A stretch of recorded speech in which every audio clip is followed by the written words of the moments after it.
Salut à tous, c'est Nico et aujourd'hui on va vous faire une petite review sur ce qui, à ton avis en tout cas, est le codex le plus sous-coté de l'édition, les agents de l'Imperium. Alors ne quittez pas tout de suite la vidéo parce que vous allez voir, il y a quand même plein de trucs à faire avec ce codex. Donc on va vous passer en revue les détachements, les fiches d'unité les plus utiles entre guillemets pour chacun de ces détachements, et puis ce qu'on en pense au global, et puis comment toi tu les joues. Parce que quand tu les joues, tu gagnes en plus. Donc et ça marche. Ça se discute assez bien. Voilà. Bon, du coup, on va commencer par les points forts du codex. Bah ouais, déjà, on a quand même un codex qui est super fluff, qui est génial. C'était Chasseur de démons il y a une époque. Oui. Et là, ça revient, donc il réintègre en fait les inquisiteurs, les rogue traders. Il y a tous les humains normaux, on va dire, de l'Imperium. Et donc ça, c'est vraiment déjà cool. Ceux qui aiment le jeu Rogue Trader, là, qui est sorti, bon, bah, voilà, là, on est refait parce que on joue vraiment le libre marchand qu'on a dans le jeu, avec sa clique, avec ses alliés, avec tout ça, avec les inquisiteurs qui font des réquisitions et tout ça, quoi. Puis bon, on a une gamme du coup de figurines qui est quand même super large, mine de rien, parce que vous avez toutes les petites kill teams qui étaient sorties, donc les Arbites à bouclier, le Rogue Trader, le machin, vous avez tous les assassins dedans, il y a du Chevalier Gris, il y a quelques trucs de la Death Watch aussi, vous pouvez prendre de la Sort de Bataille aussi, en plus, enfin en tout cas une escouade, l'immolator, etc. Donc ça permet vraiment d'avoir ce côté cool de l'inquisiteur qui a réquisitionné ici, là, là et là pour faire une espèce de force en attendant d'avoir soit des Space Marines, soit de la garde impériale qui peut se pointer. Donc c'est quand même plutôt fun sur table. C'est ça. Ça vous permet de faire votre truc comme vous le sentez à votre sauce, quoi. Ça donne sur table une armée très éclectique, en fait, parce que tu as les cosmo-marins, comme tu dis, tu as les assassins, les machins, mais en fait, tu as quand même de la Startess avec la Death Watch, mine de rien. Tu as quand même du Terminator avec les Chevaliers Gris. Donc, sur table, en fait, tu as quand même une armée où il ne manque pas grand-chose. Le codex, moi, ce que je trouve, c'est, on verra plus tard, mais il manque de tes petits trucs, mais tu as quand même une sacrée gamme avec des belles figurines. Et à chaque fois, comme c'est des kill teams, chaque personnage est très, très individuel, avec des armes spéciales, avec des armes trucs, etc. Bon, l'autre point fort, c'est aussi que c'est un codex qui a été écrit quand même surtout pour être joué en allié d'autres armées de l'Imperium. Donc, quand vous jouez Custo, Space Marine, Gardimp, Sort de Bataille, etc., vous pouvez aller piocher facilement dans celui-là et prendre un truc que vous n'avez pas dans votre armée. Vous voulez une espèce d'aura de Vect pour augmenter le coup en PC, vous prenez une Calidus. Vous voulez une espèce de missile qui découpe tout, vous prenez un Eversor. Vous voulez vous prendre des petites unités d'infanterie pour écranter vos chevaliers impériaux, vous pouvez le faire aussi. Ça marche Donc aussi. ça permet de piocher et de renforcer chacune des armées de l'Imperium, ce qui est plutôt sympa. Et moi j'avoue que c'est un truc que j'aimerais bien voir pour les armées par exemple du chaos, d'avoir la capacité pareil d'aller piocher comme ça sera sympa. Clairement. En plus, on a beaucoup de personnages, mine de rien, des personnages nommés. On a quelques-uns qui ont disparu. L'inquisiteur sur son trône. Karamazov, là. Mais on a quand même déjà, voilà, entre les assassins qui sont déjà très iconiques, les différents inquisiteurs, comme Coteas, qui a une figurine complètement dégueulasse, mais qui a quand même le mérite d'être fluffistiquement incroyable. Donc en fait, voilà, t'as une vraie armée qui a une âme quand même, mine de rien. Carrément. Bon, et puis, même si nous tous faisons des blagues sur les agents de l'Imperium, moi y compris, globalement, il y a quand même des gens qui ont gagné des tournois avec. Et bah, toi qui les joues personnellement, tu mets des 20-0 relativement fréquemment avec. Donc, on n'a pas beaucoup de marge de manœuvre dans le codex pour jouer. Il a été très mal écrit, on va en parler justement. Mais il y a des petites pépites au niveau du gameplay qui sont assez uniques et qui permettent de contrer des fois la méta violemment. Pas actuellement au moment où on tourne cette vidéo, mais il y a des phases de la méta où ça marche très très bien. Enfin si, actuellement ça peut très facilement gérer des Ctans, par exemple. Donc voilà, c'est le genre de choses que le codex fait. Il est plein de surprises du côté gameplay justement par rapport à ça. Et on va voir qu'il y a plein de choses à faire quand même et de quoi s'amuser. Et encore plus en amical ou en narratif, où là vous allez kiffer, quoi. Bon, au niveau des points faibles, on a aussi pas mal de trucs à dire, mine de rien. D'abord, le fait qu'il n'y a pas de règle d'armée spécifique à l'armée. La règle d'armée, c'est vous avez le droit de les prendre dans les autres armées de l'Imperium. Mais si vous la jouez en tant qu'armée elle-même, vous n'avez pas de règle d'armée, vous avez une règle de détachement, et c'est tout. Donc vous jouez avec la moitié des règles des autres armées du jeu, ce qui est un peu frustrant. Et puis on voit que c'est un codex qui a été un peu mis de côté par Games Workshop, c'est-à-dire qu'il n'y a pas eu d'effort pour essayer de le rééquilibrer. Les Balanced Data Slate n'ont jamais changé la moindre datasheet dessus. Les seules choses qu'ils ont changé, c'est les coups en points quand on prend des unités en alliés, et c'est tout. Alors que on voit quand même que quand on regarde les taux de victoire sur les tournois, les choses comme ça, on est quand même régulièrement sur les 40 ou moins de 40%. C'est tout le temps l'armée qui performe le moins bien, quoi. Il est hors les pourcentages de 45-55 que Games normalement fait. En plus, c'est une armée qui coûte quand même relativement cher. Si on veut les démarrer, n'a que des kill teams à acheter, donc c'est les boîtes à 55 balles, alors que c'est des petits bonhommes, voilà. Donc ça coûte presque aussi cher en euros qu'en points, et donc ça va vite monter au niveau du budget. L'autre défaut, c'est que comme c'est des kill teams, il y a énormément d'armes différentes dans chaque unité. Sur table, ça peut être très long à jouer, très très long. Si on fait pas gaffe, si on n'est pas préparé, si on connaît mal ses datasheets, on peut passer des games de 3 heures habituelles à 5-6 heures facile, hein, parce que entre toutes les règles qui s'additionnent, les différentes armes, il y a 5 armes différentes par escouade, ça peut être infernal. Et ce qui fait aussi que c'est probablement pour ça qu'il n'y a pas grand monde qui s'y essaye, même en tournoi. Parce que c'est une armée que vous pouviez probablement pas avoir déjà, il faut la construire. Les performances donnent pas forcément envie de s'y mettre. Et en plus, en termes de jeu, quand vous jouez en tournoi, vous avez 3 heures. Et donc, si vous n'êtes pas capable de bouger vos 100 et quelques figurines sur la table, en 3 heures, vous ne pouvez pas gagner la partie tout court. C'est aussi un problème pour les débutants, parce que c'est une armée qui, comme tu l'as dit, n'a pas de marge de manœuvre. Non. Donc dès que vous faites une seule erreur de positionnement ou d'attribution de vos attaques, en fait, vous allez vous faire défoncer. C'est un gameplay qui est très compliqué. Ouais, il est très compliqué comme gameplay. Si vous débutez, vous commencez pas par ça. Parce que malheureusement, là, vous allez vraiment vous casser les dents. Puis ça peut vous dégoûter du jeu, malheureusement. Même si vous adorez le fluff, même si vous adorez le truc, à moins que vous jouiez vraiment en amical, et à ce moment-là, ou même en narratif, j'ai envie de dire, vraiment profond. C'est-à-dire que plutôt RPG que Warhammer, même presque. Non, sinon vous allez vous dégoûter parce que voilà, ça ne pardonne pas les erreurs, ça demande des micro-positionnements très importants. On joue qu'avec un seul détachement, hein, on va voir, mais globalement. Et donc c'est assez complexe. Donc c'est vraiment pas fait pour débuter avec. On a aussi un manque un peu cruel de grosses pièces centrales. Ouais. On n'a pas un gros monstre, on n'a pas un gros Primarch, on n'a même pas un gros tank lourd. Hein. On ne peut pas aller prendre un Rogaldorn ou un Lehman Russ, on ne peut pas prendre un Baneblade au milieu. Voilà. Donc on joue quand même avec des véhicules profil Rhino, hein, la plupart du temps, qui ne sont pas les plus endurants du monde. Vous n'avez pas forcément de gros véhicules avec des grosses armes lourdes. Donc c'est un gameplay très basé sur l'infanterie, mine de rien. Qui du coup, c'est ça, ouais. Infanterie et transport. Ce qui est dommage parce que les inquisiteurs sont censés réquisitionner des tanks et des choses comme ça. Oui. On le voit même dans Rogue Trader, dans le jeu. Là, on voit très bien qu'il a accès à des Lehman russes assez facilement, à une garde impériale qui peut soutenir. Donc, on aimerait qu'il y ait une ou deux datasheets quand même de véhicules ou d'armes d'artillerie un petit peu qui puissent rentrer dans les armées. Et ça l'équilibrerait très bien d'ailleurs, hein, parce qu'en fait, il lui manque pas grand-chose pour être très fort. Hein.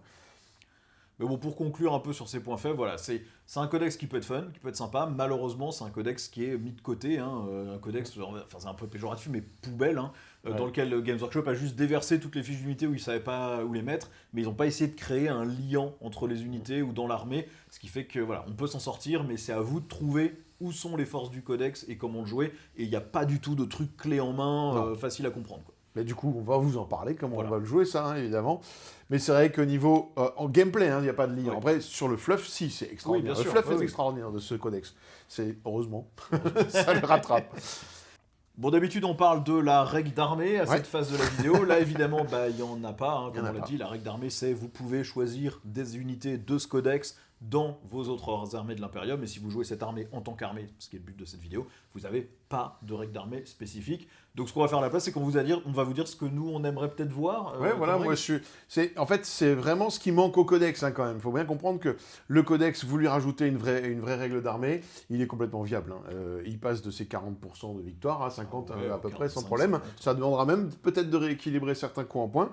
Mais voilà, moi, typiquement, il y a le détachement qu'on joue, on va en parler après, hein, de l'Imperialist Fist, mais c'est la règle de détachement qui mériterait d'être une règle de codex. C'est vous avez, soit sur un objectif, vous gagnez plus un OC et une invulnérable à 5, ce qui fait que vos petits bonhommes que vous avez en masse partout, qui se redéplacent, qui rebougent, machin, etc., ils reprennent de l'OC, donc ça peut contrer une reprise d'objectif, et où vous choisissez de mettre plus un hit sur une unité en face, un mini serment d'instant.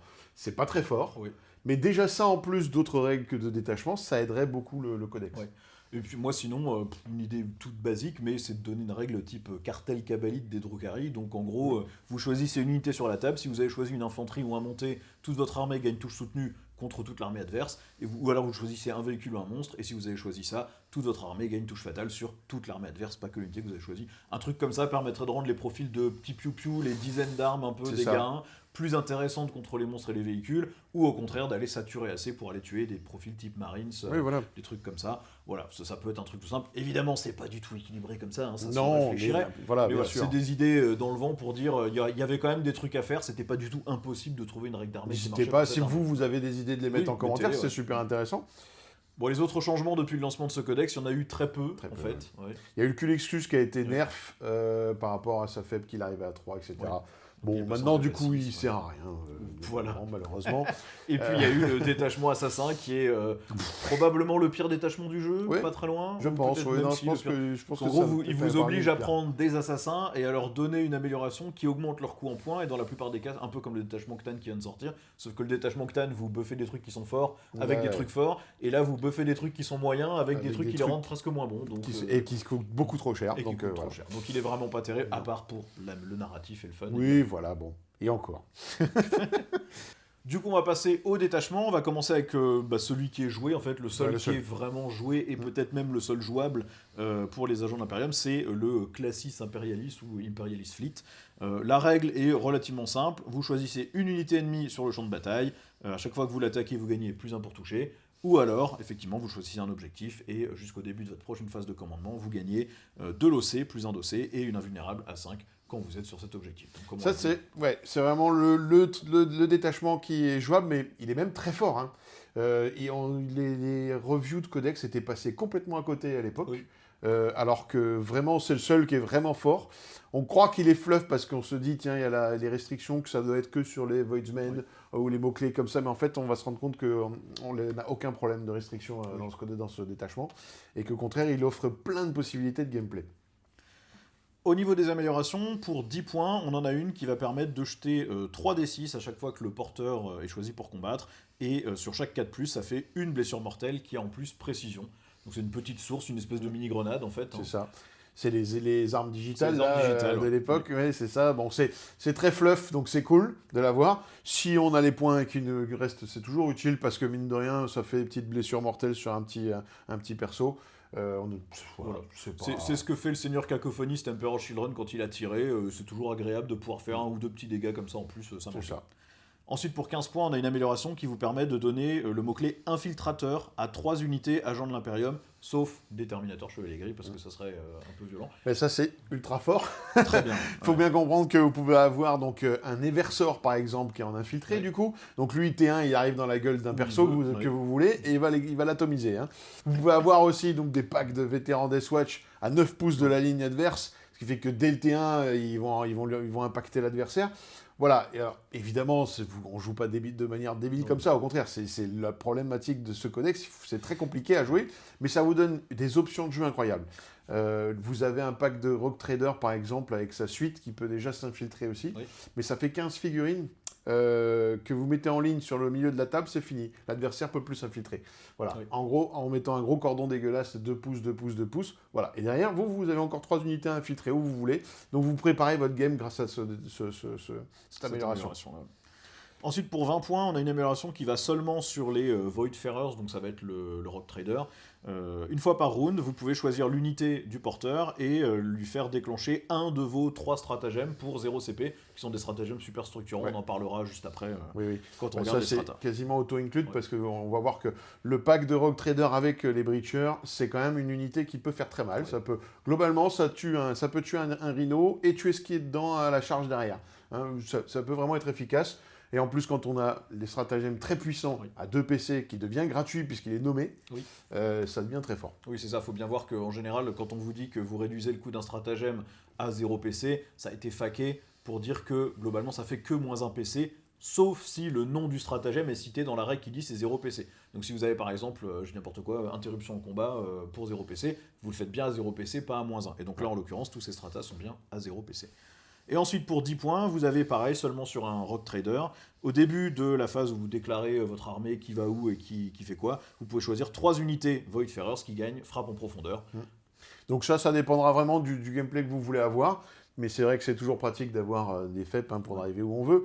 Et les Voidfarers, en gros, c'est les Breachers, c'est une unité ligne qui est très très bien. Parce qu'elle coûte pas cher, ils ont une save à 4, qu'on va en parler après plus tard, bien sûr. Mais donc ça peut être intéressant que ce soit en FEP. Moi, je la joue quasiment jamais, celle-là, mais voilà. Au niveau des stratagèmes, le premier c'est acquisition violente, ça fait partie des stratas qu'on peut faire à 0 PC avec le Voidfarer, parce que sinon il coûte 2 PC. Ça se fait à la phase de tir ou à la phase de corps à corps, vous choisissez une unité agent de l'Imperium, n'importe laquelle, ça peut être Deathwatch ou ce que vous voulez, jusqu'à la fin de la phase. À chaque fois que vous attaquez une unité ennemie qui est à portée d'un objectif, vous avez touche soutenue, lance et ignore le couvert. Donc ça se joue en combat et au tir. Oui. Donc globalement, du coup, si on l'a gratuitement derrière avec un Rogue Trader, on va l'utiliser au tir, par exemple, avec le Rogue Trader qui profitera vachement bien du sustain et de l'ignore cover. Oui. Mais un pack de Deathwatch qui charge un truc sur un objet, avec lance, ça devient complètement n'importe quoi. Faut pas oublier que les vétérans Deathwatch, ils ont des marteaux force 10, PA-2, dégâts 3. Donc, et qui reroll les touches contre les Xenos. Donc voilà. si vous affrontez des Xenos, le touche soutenu, vous pouvez aller le chercher assez facilement. Et en plus, avec lance, vous allez quasiment tout blesser à 2+. Pour peu que vous ayez mis en plus un touche sur le truc que vous voulez tuer, vous êtes sûr que vous allez le tuer. Ça peut être très très létal. Ravage tout, ouais. Et même au tir, touche soutenue et ignore le couvert. Sur plein d'armes qui souvent sont PA-1, c'est toujours intéressant. Moi j'adore le nom de ce stratagème. Acquisition violente. Ouais. Ça veut tout dire. L'objet, on va le prendre et ça va saigner. Le stratagème suivant, c'est les maîtres du vide. Ça c'est à votre phase de mouvement. Vous ciblez un personnage Rogue Trader qui est sur la table. Donc il faut qu'il y en ait un qui soit en vie et sur la table. Et ça vous permet de vous faire arriver n'importe quelle unité de votre armée, peu importe le mot-clé, des réserves stratégiques dans la zone de déploiement adverse. Ouais. En fait, c'est malheureux, mais c'est le stratagème, il peut servir que tour 2. Oui, voilà, c'est ça. Donc, mais ça peut être très fort parce que, typiquement, encore une fois, mais le pack de vétérans des Swatch, il n'a pas la frappe en profondeur, lui. Et c'est vrai que le fait que si le mec il est mal quadrillé chez lui, ou que tour 1, vous avez enfoncé un flanc, hop, vous pouvez ramener en plus des renforts directement chez l'adversaire. Et c'est un des gameplays que vous pouvez faire avec Agent de l'Imperium. C'est vraiment un gameplay pour étouffer l'adversaire chez lui, l'empêcher de sortir et l'empêcher d'aller scorer, du coup, avec une masse de monde et tout ça. On va y revenir. Pourquoi on dit que ça marche que tour 2 ? Parce qu'en fait, il faut que vous puissiez arriver des réserves quand même pour pouvoir l'utiliser. Ouais. Donc, tour 1, vous ne pouvez pas faire arriver des choses depuis les réserves stratégiques. Donc, c'est au tour 2. Et au tour 3, vous auriez déjà le droit d'arriver dans la zone de déploiement adverse. Donc, il ne sert effectivement que tour 2. Le stratagème suivant, c'est le barrage courte portée ou close quarters barrage. Ça, c'est un PC. C'est le dernier stratagème qu'on peut faire à 0 PC avec l'amélioration. Ça se fait à votre phase de tir. Vous choisissez une unité Voidfarers, donc là encore une unité menée par un Rogue Trader ou des Breachers, des choses comme ça. Jusqu'à la fin de la phase, à chaque fois que votre unité fait une attaque de tir dans les 12 pouces, vous augmentez la force et la PA de 1. Ouais. Donc plus un force, plus un PA à 12 pouces pour un PC ou 0 PC. C'est ça. C'est super fort. C'est très fort parce qu'en plus, vous êtes globalement avec des fusils à pompe partout. Ouais. Donc c'est à 12 pouces que vous tirez de toute façon. Et là, vous passez de force 4, 0, 1. C'est quand même mieux que les canons, les lascans des gardes impériaux, faut pas oublier.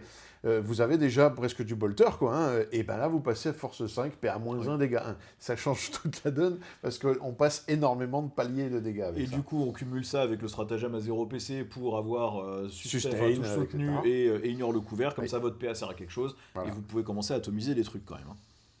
Ensuite, on a la volonté de l'empereur à la phase de mouvement. Vous choisissez n'importe quelle unité agent de l'Imperium, et vous pouvez tirer à un tour où vous avez avancé, où vous êtes replié. Voilà. Ça, c'est toujours les stratagèmes de mouvement qu'on aime, désengage tir ou assaut, voilà. Ça sert toujours, ça, donc c'est une bonne arme à avoir. Ensuite, on a le champ de déplacement, le Displacer Field, à 1 PC, à la phase de tir adverse, juste après qu'une unité ennemie vous tire dessus sur une unité personnage agent de l'Imperium hors assassin. Dans ce cas-là, vous avez une invulnérable à 4+, sur cette unité personnage, et une fois que l'adversaire a fini de faire ses attaques, vous pouvez faire un mouvement normal de 6 pouces. Qui va traverser n'importe quoi. Voilà. Donc c'est vraiment ultra fort, ça, comme stratagème. Pour un PC, vous avez un move réactif flat 6, après vous êtes fait tirer dessus, en ayant une invulnérable à 4. Rien que déjà ce stratagème, il est ultra structurant pour tout le codex et pour le détachement. C'est celui-là qui fait que c'est jouable. Et on va le spammer. Les petits tirs d'opportunité sur un pack de vétérans Deathwatch qui peut potentiellement déjà avoir avancé charge avec le Watchmaster. Vous leur tirez dessus, une invulna 4 là-dessus. Ils en ont déjà avec les boucliers, mais là vous avez sur toutes les squads, et ça vous permet ensuite de bouger de 6 pouces pour aller coller aux fesses de l'adversaire ou vous mettre derrière le mur pour pas prendre la deuxième activation.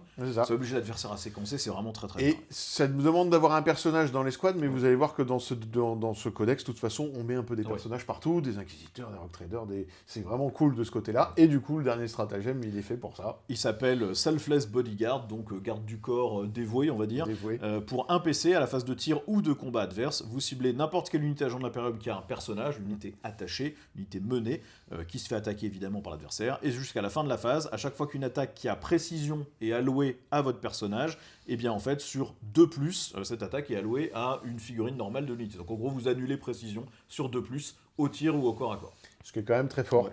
Et ça va vous permettre justement de garder vos personnages qui peuvent être très fragiles, mine de rien, parce qu'un petit inquisiteur, ça coûte que 55 points. Mais bon, c'est en 3 PV, déjà à citer. On a fait le tour des stratagèmes, ils sont tous bons. Oui. Ils sont tous bons, à part le stratagème qui fait arriver que autour d'eux, enfin qui ne sert qu'autour d'eux, mais bon, c'est une arme en plus qui peut vous donner des options de jeu intéressantes. Ça oblige l'adversaire à rester quand même un peu chez lui tour 2 au lieu de se dire, bon, tu sais quoi, j'y vais parce que je me repositionnerai au tour 3. Quoi. Après, ça demande du coup d'avoir... C'est un détachement qui demande beaucoup de PC, mais vous allez voir qu'on peut avoir des PC grâce à Côté As qui permet d'avoir un PC sur un 2+, si votre adversaire en a gagné un. Bon, c'est quand même situationnel, il faut qu'il en gagne.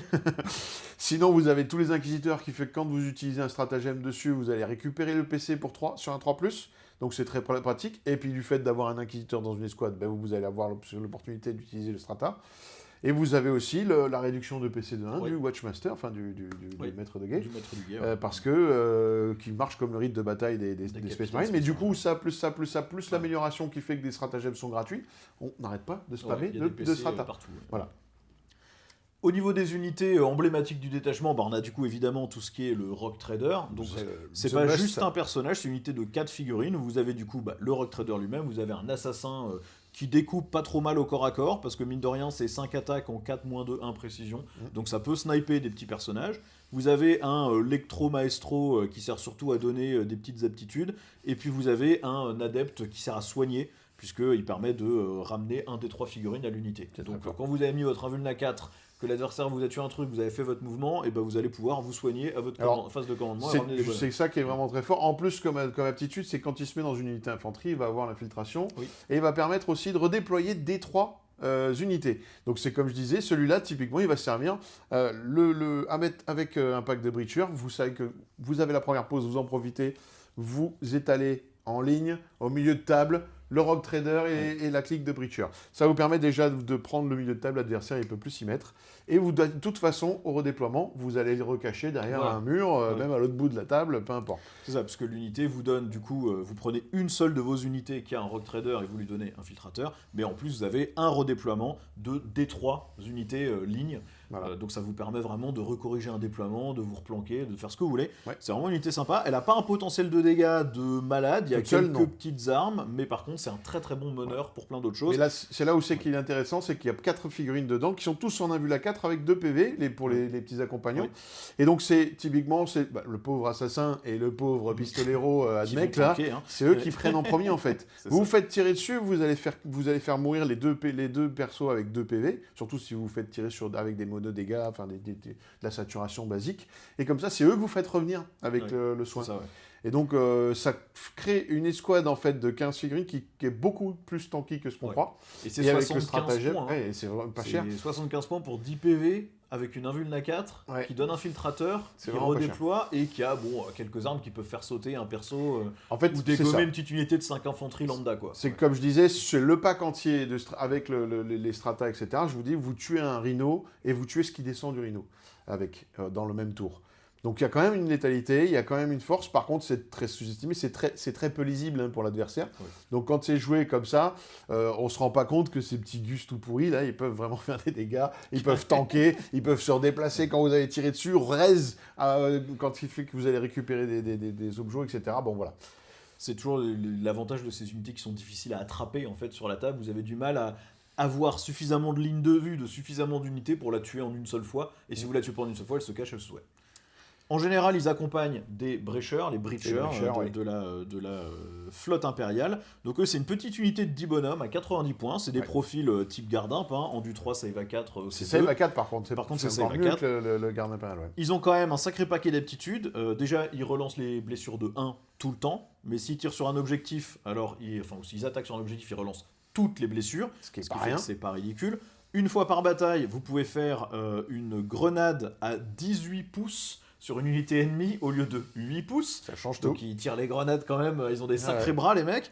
Et en plus, ils ont une espèce de petit drone là qui Un leur petit permet token, d'avoir ouais. ignore le couvert une fois par bataille. Maintenant, bon, vous avez le strata qui vous le donne, mais ça vous permet du coup de pas claquer le strata et de garder votre 0 PC pour autre chose. Oui, parce qu'en fait, ils ont plein d'armes spéciales après dedans. Donc, que ce soit des armes de cac ou des armes de tir, dont une charge de démolition, mine de rien, un petit fuseur ou un plasma, plus les fusils à pompe, plus le fusil à pompe lourd avec le bouclier à 1,4. En fait, c'est une escouade vraiment forte pour le coup en point. Parce que tout est au C2. C'est une save à 4, ça veut dire qu'à couvert, vous êtes en save à 3, hein, mine de rien, si on tire dessus sans PA. C'est potentiellement une invule à 4 partout à cause du stratagème. Donc non, c'est une escouade qui est vraiment très forte. Et en plus, il ne faut pas oublier qu'on peut rajouter plus un dossier sur un objet qui fait que vous avez le Sur moindre C3, gus sur C3. Et donc là, ça rigole pas pour pour deny des objets, pour reprendre des objets, etc. Et après, quand on lit le profil de dégâts, bon, ils ont des fusils à pompe classiques qui font 2 tirs, touche à 4, force 4, PA 0, dégâts 1 avec assaut à 12 pouces. Ça paraît pas foufou, mais quand vous rajoutez le plus 1 force, le plus 1 PA, la relance des blessures, la petite grenade bonus à 8 pouces ou à 18 pouces, vous avez un mec qui a le fusil à pompe lourd qui en gros compte pour 2 fusils à pompe. Vous avez un gars qui peut avoir un plasma ou un fuseur, donc là encore on relance des blessures. Hein. Vous avez un petit sergent qui a une arme énergétique, et vous avez un gars qui peut avoir un point tronçonneur, et vous avez une charge de démolition qui en fait est un profil de tir à 6 pouces qui fait D6 attaques de force 9, PA-2, dégâts 2, avec assaut, déflagration, bon, et à risque aussi, et vous pouvez l'utiliser qu'une seule fois. Ouais. Mais en gros, vous avez plein de petits tirs qui, mine de rien, une fois que vous les avez buffés, avec la relance des blessures, avec le plus un touche sur l'objectif, c'est une unité qui tire plus fort que des intercesseurs. Voilà. Hein. Oui. Donc, non, ça devient très violent. Même avec il faut pas oublier que le Rogue Trader, il a aussi son pistolet intéressant. Il a le pistolet Ross Mad Mec à côté qui a aussi un pistolet sympa. Il y a la petite Descult, la petite nénette là, qui a aussi qui découpe au corps à corps, mais qui a un petit tir d'anti-infanterie, il me semble, de dard. Mais tout ça, ça va profiter du stratagème. Surtout si vous avez mis l'amélioration, ça va être gratuit. Donc en fait, ça fait une escouade très très intéressante, vraiment. Bah, vous voyez juste rien que le fuseur, du coup, qui va potentiellement facilement toucher à 3+, il va être force 10, PA-5, dégâts D6 plus 2 si vous êtes à la bonne portée, et vous allez relancer les blessures dessus. Donc vous faites sauter pas mal de trucs quand même, hein. C'est pas mal. Ouais. Autre unité assez emblématique, c'est les vétérans de la Deathwatch. Ça, c'est un super pack. Vous pouvez les jouer par 5 ou par 10. En fonction du nombre de figurines, vous pouvez avoir 2 marteaux qui sont force 10, PA-2, dégâts 3 avec blessure dévastatrice. Vous pouvez avoir 2 boucliers qui vous donnent une invulnérable à 4 et puis vous avez une belle épée énergétique. Et vous avez un petit sergent ou un bonhomme qui peut avoir soit un lance-flamme lourd qui fait aussi bolter lourd, vous choisissez quand vous voulez tirer avec, ou vous pouvez avoir un gars qui a une espèce d'épée énergétique qui est jumelée, du coup, hein, c'est les lames de vétérans écus noirs là. Donc c'est un pack qui est très fort, qui est OC2. Alors c'est des profils de Space Marine lambda, mais du coup dans ce détachement-là, sur un objectif, ils peuvent être invulna 5. Si vous avez les boucliers, vous avez sur un pack de 10, 4 invulna 4 sur lesquels vous pouvez aller tanker. Vous pouvez leur donner avancer charge, replier charge avec le Watchmaster. C'est ça. Enfin le maître du guet. Et le rite de bataille qu'il a, hein, évidemment. Et le maître du guet, il donne moins 1 PC une fois par round de bataille en plus. Et il cogne quand même pas si mal, hein, puisque c'est 6 attaques en 6, moins 2, dégâts de D3 avec lance. Donc il blesse très bien. C'est un pack qui cogne très fort. Ça cogne très fort. Ça relance sa touche à l'as tout le temps. Oui, aussi, oui. Parce qu'on croit que c'est que anti-Xenos, mais non. Relance des as à la touche tout le temps. Et nativement. Donc c'est déjà très fort tout seul. Et en plus de ça, vous pouvez leur filer la full relance des touches si jamais vous êtes contre du Xenos. Voilà. Et en fait, quand vous savez que vous avez peut-être les marteaux qui touchent que à 4, mais en fait ils sont force 10, moins 2, 3. Oui, c'est des marteaux bourrins, quoi. Hein. Si vous avez le plus un touche du détachement... Et la relance des touches. La relance des touches, là, il faut commencer à faire très mal. Si vous avez pris le stratagème sustain... Et lance. Là, vous arrachez tout.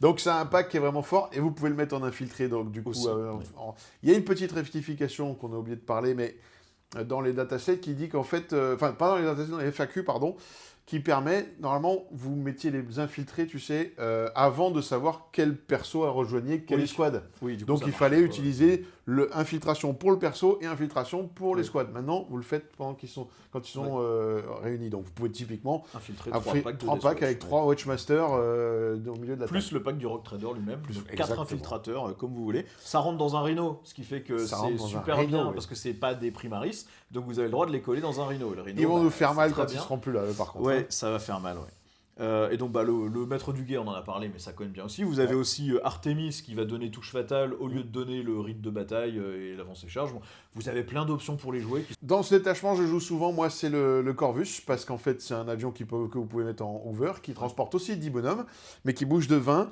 Son profil n'est pas très loin d'un profil de répulsor finalement, à 180 points. Il a discrétion, donc -1 pour être touché. Oui. Et après, on va voir, tiens, on va parler du profil. En termes de profil, effectivement, c'est un avion. Donc soit vous le mettez en mode avion et il bouge tout droit, etc. Où là, c'est un peu compliqué. Soit vous le mettez en mode stationnaire, où là, il bouge de 20 quand même. Et il est endurance 10 avec discrétion, donc -1 pour être touché. Il a une save à 3, il a 14 PV, il a évidemment pas d'OC. Et après, vous l'équipez soit plutôt en anti-infanterie avec plein de petits lance-missiles, déflagration, et puis des petits bolters, et puis des canons d'assaut, ou vous l'équipez plutôt en anti-véhicule, où dans ce cas-là, vous avez un canon laser jumelé, qui a la règle jumelée, et vous avez deux lance-missiles de mémoire Storm Strike qui sont force 10 pour moins 2 dégâts 3. On l'équipe en ratata. On ne cherche pas à faire l'anti-véhicule avec, malheureusement, parce qu'il n'y a pas assez de tirs. Par contre, en ratata, il développe à peu près une vingtaine de tirs, je crois, de mémoire. Donc ça tue des petits cordons, c'est très bien. Pas oublier qu'avec la règle de gagner un OC sur un objet, il gagne un OC sur un objet, et il gagne une invule à 5. Donc un avion comme ça, qui commence à être invule à 5, avec un dossier, et rempli de vétérans d'esgarde, viens le chercher, j'ai envie de te dire. Et puis il fait des petites blessures mortelles sur un 5+, sur 6d6. Quand il passe sur survole une unité, comme il bouge à 20, et qu'il suffit qu'une aile soit passée au-dessus, comme il est quand même assez large. Oui, c'est ça, vous le bougez de 18 et il fait la toupie. Donc non, lui il est sympa, on le voit jamais quand on le joue en Deathwatch classique, parce qu'il est un peu cher et on en a pas vraiment besoin, et du coup il est que au C0, mais effectivement là pour le coup, dans ce détachement là il marche bien. Bon du coup, comme c'est entre guillemets le seul détachement qui est vraiment efficace sur la table, comment est-ce qu'on le joue spécifiquement? C'est quoi un peu Alors il y a plusieurs façons de le jouer, déjà suivant ce que vous allez aimer, parce que tout est jouable. Mine de rien, dans le codex, pour ce détachement, tout est jouable. Soit vous le jouez en inondation d'infanterie, c'est-à-dire que vous mettez des packs d'infanterie à ne plus savoir quoi en faire. Vous avez plein de types d'infanterie qui peuvent revenir à la vie. Typiquement, il y a des arbites qui peuvent revenir à la vie aussi. Vous avez donc le Rogue Trader quand il va rejoindre une escouade qui va faire que ça revient à la vie, etc. Donc, c'est plein d'unités que l'adversaire n'arrive pas à tuer entièrement, que vous ramenez en prendre à chaque fois, vous devenez un écron, quoi, j'ai envie de dire. Et puis, votre règle de détachement vous permet de remettre de l'OC sur les objets. Le but, c'est d'aller bloquer l'adversaire chez lui, de l'étouffer chez lui avec votre masse, avec vos infiltrés, avec vos trucs. Et pendant ce temps, vous scorez. Voilà. Et ça marche très très bien. C'est pour ça que ça a gagné les tournois. Il y a une version, celle qui avait gagné les tournois, une version avec un peu moins d'infanterie et beaucoup de transport, parce que du coup, on a souvent été dans des méta où les gens ne géraient plus les transports. Ils jouent énormément d'unités violentes avec des réacteurs dorsaux qui vont impacter au CAC tout de suite, mais si vous êtes dans un transport, il impacte un rhino. C'est ça. Et du coup, quand vous descendez, vous tuez ce qui vous a agressé. Et donc ça marchait très bien en contre-close, etc. Et sinon, vous pouvez le jouer aussi plus élite. Moi, j'aime bien le jouer plus élite avec du vétéran Deathwatch, justement, en infiltré avec un petit Corvus. Peut-être 1 ou 2 packs de Terminator comme chasseur de Chevalier Gris, parce que c'est pareil, eux aussi se raisent. Et eux, le moindre thermie peut finir au C4 sur un objet. Donc, mine de rien, ça fait quand même des thermies qui peuvent être compliquées. Et si vous avez laissé justement le doc, il ramène un pote à la phase de commandant. Donc, ça fait une armée qui peut être un peu cancer, on va dire. Mais en fait, sur table, ça se ressent pas cancer comme quand on joue contre un écron. Parce que ça vole. C'est de la géométrie de table. L'adversaire, il va se régaler quand même parce qu'il tue plein de trucs. Vous devez vous transpirer parce qu'il faut vraiment micro-gérer tout. C'est ça, il faut prévoir où est-ce que vous allez aller, etc. Comment vous faites votre truc. Mais voilà, et comment ça se contre? Simplement, il suffit d'avoir énormément d'anti-infanterie, de lance-flammes, des choses comme ça. Ça finit par voler. Du fusil laser de base, ça marche très bien contre ce genre d'armée. Si vous jouez du Drukhari, vous avez toutes les armes pour les ouvrir en deux avec n'importe quel truc. Si vous jouez du Space Marine, c'est que vous avez masse de bolters avec des intercesseurs lourds, vous pulvérisez tout ça aussi. C'est ça. Voilà, en fait, le gameplay, ça va être je t'empêche de scorer parce que j'inonde la table, et en plus, je t'ai repoussé dès le début avec des packs qui tapent fort et dont t'as peur, donc tu t'es déployé loin. Si vous arrivez à tuer ces packs-là et ensuite à aller nettoyer l'OC sur l'objectif, vous en sortez, sinon vous allez sans doute pas vous en sortir. Non. Je pense que c'est là où ça marche, c'est que quand il y a tout le monde qui s'est armé contre les chevaliers impériaux et contre les RK, tout le monde arrivait avec énormément d'armes lourdes, vous arriviez avec de la Légion impériale, et ça fait le taf. Ça faisait le taf. Voilà. Bon, pour les autres détachements, on va quand même les couvrir, mais on va passer assez vite dessus, parce que vous allez vite voir qu'ils n'ont pas un potentiel particulièrement incroyable. On commence par le détachement Ordo Hereticus. Là, vous allez booster seulement les figurines Arbites, Inquisiteur, agents inquisitoriaux, ce qui est une unité, Ouais. et Ordo Hereticus, donc ça va être les sœurs de C'est bataille. les sœurs de bataille, oui. Tous les figurines qui ont ces mots-clés vont gagner Ignore le couvert. Et à chaque fois que vous faites une attaque qui cible une figurine qui a le mot-clé KO et qui a 5 figurines ou plus, vous avez touche soutenue 1. Voilà. Donc déjà, en fait, ça fait partie des détachements fluff Voilà. qui sont censés voilà, être forts contre un type d'armée. On n'aime pas trop ça. C'est fluff, d'accord, mais quand tu joues contre ton pote, si c'est pour lui mettre un cul, parce Bah que oui. tu as Parce que le le mot-clé détachement KO, pas de anti. chance. Voilà. Oui. Bon, là, en fait, même contre votre pote en KO, il va pas, j'arriverai pas. Ça ne suffit pas. Le problème, c'est que ça donne la règle d'armée qu'à la figurine, pas à l'unité. Oui. Donc un inquisiteur qui rejoint l'unité ne prend pas le bonus. Oui. Pourquoi ? Ouais, Je sais pas. Oui. Alors déjà que le bonus, c'est pas terrible. Hein. Oui. Ignore Cover, on l'a partout dans le, Oui. dans le codex déjà, avec les petits tokens des breachers, on a facilement à l'avoir. L'inquisiteur, en plus, il va rejoindre les Ordo Hereticus, c'est souvent avec plein de lance-flammes aussi, qui est Ignore Cover. Enfin, voilà, donc ça ne marche pas. C'est vraiment très mal écrit. Là, par contre, ça sent le bâclé. Oui. Hein, vraiment. Oui, parce qu'il faut bien voir que la règle dit que c'est à chaque fois qu'une figurine qui a ses mots-clés fait une attaque, alors elle a Ignore le couvert. Et idem, hein, quand vous attaquez des figurines KO, c'est figurine par figurine. Donc si vous avez mis un inquisiteur dans un pack de vétérans, eh bien il a pas, enfin tous les vétérans, eux, n'ont ni N'en Ignore profitent couvert, ni touche soutenue. Voilà. Donc c'est que l'inquisiteur lui-même. Donc ça, c'est vrai que c'est vraiment débile comme écriture. Ouais. Bon, les améliorations, vous en avez une qui vous permet de redéployer 3 unités agents de l'Imperium. Ça se met sur un inquisiteur ou un prêtre. Vous pouvez les mettre en réserve stratégique. Bon, c'est Ça toujours peut sympa, servir, mais ouais. bon. Ensuite, vous en avez une pour 25 points qui va sur une figurine inquisiteur et qui va forcer l'adversaire à faire un test de commandement avant de pouvoir se replier dans une bulle à 6 pouces de lui. S'il rate son test de commandement, il ne pourra pas se replier du tout. Je pense que ça vaut le coup quand même de signaler ce que c'est un inquisiteur. Pour le profil de l'inquisiteur au milieu, normalement on le garde pour après, mais on va peut-être en parler Oui. là maintenant.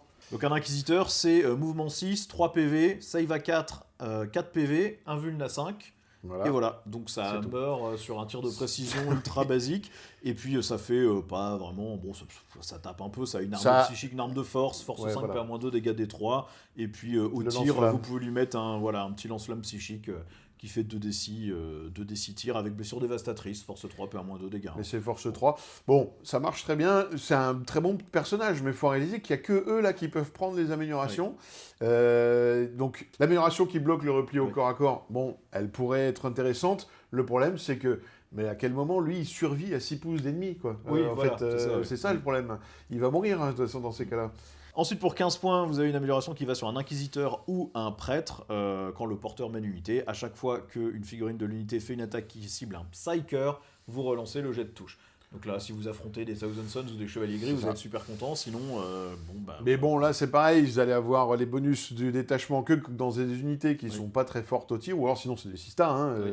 Et à ce moment-là, voilà, relancer les touches que sur des quand psycheurs. vous avez des lance-flammes, en plus, relancez Décidément, des touches qui... les psys avaient dit, elles aiment pas tout ce qu'a C'est clair. Psycheur, c'est C'est un voilà, désavantage c'est un désavantage systématique. à chaque fois. Ouais. La dernière amélioration, pour 10 points, ça va sur un inquisiteur ou un prêtre. Les armes de mêlée les armes de tir du porteur seulement ont blessure dévastatrice, fusion 1 et précision. Voilà, c'est pour améliorer ce petit lance-flamme à 18 pouces. Mais il a fait déjà qu'à blessure 9 pouces, dévastatrice. il va être déjà Ouais. débloqué. Voilà, mais Vous lui lui au moins il donnez, sera dégâts 2 il sera dégâts à 9 2 pouces. et précision. Non, c'est nul. Bon, C'est pas terrible. voilà.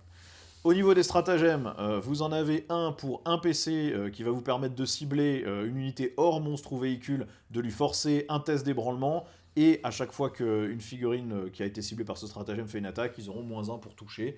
Donc bon, vous faites un -1 pour toucher à un PC, mais vous pouvez cibler qu'une unité Arbites, agents inquisitoriaux, ou une unité Hereticus qui a le mot-clé grenade. Il faut qu'ils aient grenade, oui. doit être que Les les sisters, ouais. Et ça marche pas sur un monstre ou véhicule. Non. Donc vous mettez un -1 touche sur une unité d'infanterie ou montée. Qui a 8 pouces de vous, donc qui a il va 8 vous pouces tuer de de toute vous. façon. Ouais, voilà, c'est pas Bon, dingue. c'est pas fou. Vous avez un autre qui va vous donner touche fatale sur les armes de vos unités Arbites, agents inquisitoriaux ou Hereticus au tir au corps à corps. Voilà, ça c'est bien. Ça c'est bien. Malheureusement, c'est pas suffisant. Bah déjà les unités Hereticus vous les oubliez parce que c'est des lance-flammes donc touche fatale ça sert s'en pas à fout. grand chose. Voilà, mais bon pour Les tout le reste, ça peut être Arbites, sympa. ils ont quand même une escouade avec les boucliers Oui. et les masses qui peuvent faire du dégât au corps à corps. Si en plus ils sont létals, tant qu'à faire, tant mieux. Ensuite, vous en avez un autre qui va vous donner un insensible à la douleur à 5. Là encore, toujours sur ces mêmes mots-clés, Arbites, agents inquisitoriaux ou infanterie Hereticus. Donc ça marche pas sur l'immolator par exemple, qui aura le mot-clé. Et il faut que vous soyez à portée d'un objectif. Ça marche au tir ou au corps à corps. Mais c'est là où il a sympatoche. été très très mal écrit, c'est que pourquoi ne pas mettre ce genre de stratagème, même le bonus de détachement, sur les unités qui ont été rejointes par un Ouais, inquisiteur, c'est un simplement. personnage, Pourquoi aussi le limiter à l'infanterie alors que l'immolator, bon voilà, et s'il a ça, c'est pas la mort, hein. On a rien d'autre en c'est tant le que véhicule le plus lourd que tu peux Voilà, prendre donc, de tout ça va l'armée, pas hein. changer la game, au contraire, ça aurait rendu ça jouable. Donc il manque pas grand chose, ça aurait pu être, c'est là où on disait au début que ça a été un peu oublié par Games, parce que là ça coûtait pas grand chose à Games de rectifier ça et de faire en sorte qu'il soit jouable. Ouais. Ensuite, pour 2 PC, on a ordre d'exécution à la phase de commandement. Vous choisissez une unité personnage de l'adversaire. Jusqu'au début de votre prochaine phase de commandement, à chaque fois qu'une figurine de votre unité que vous avez ciblée attaque cette unité ennemie, vous avez précision. Donc, en gros, vous donnez précision pour tout le tour, tir corps à corps. Mais pour 2 PC, Pour quoi. 2 PC, ouais. Je comprends pas. Pour 2 PC. On est dans le codex qui a des snipers, hein, qui a des assassins, ouais. qui ont tous précision. Dire si t'as envie de tuer un personnage, t'as mieux. Hein. T'as pas besoin de ça. Voilà. Ensuite, pour un PC, vous pouvez cibler une unité ennemie qui est au corps à corps, si vous-même vous êtes à 12 pouces. Donc du coup, ça vous permet d'avoir englué un truc et ensuite de l'avoiner quand même. Donc ça, il y a un mécanique Sympa. super intéressante là, parce que vraiment, on est un peu mou au tir, on est un peu mou au cac. Quand on commence à combiner les deux, ça devient correct, vraiment, hein, dans le codex. Et donc, pouvoir tirer dans le cac où vous avez vos unités qui sont déjà embourbées l'une avec l'autre, eh ben franchement, ça pourrait être très fort. Sans se faire mal. Sauf que, bon voilà, là c'est dans un détachement qui est pas jouable, c'est dommage, parce que ce stratagème est vraiment C'est intéressant. sympa, ouais. Bon, ça marche pas avec les armes blast, hein, donc votre petite mine des breachers, par exemple, typiquement, ça marchera pas.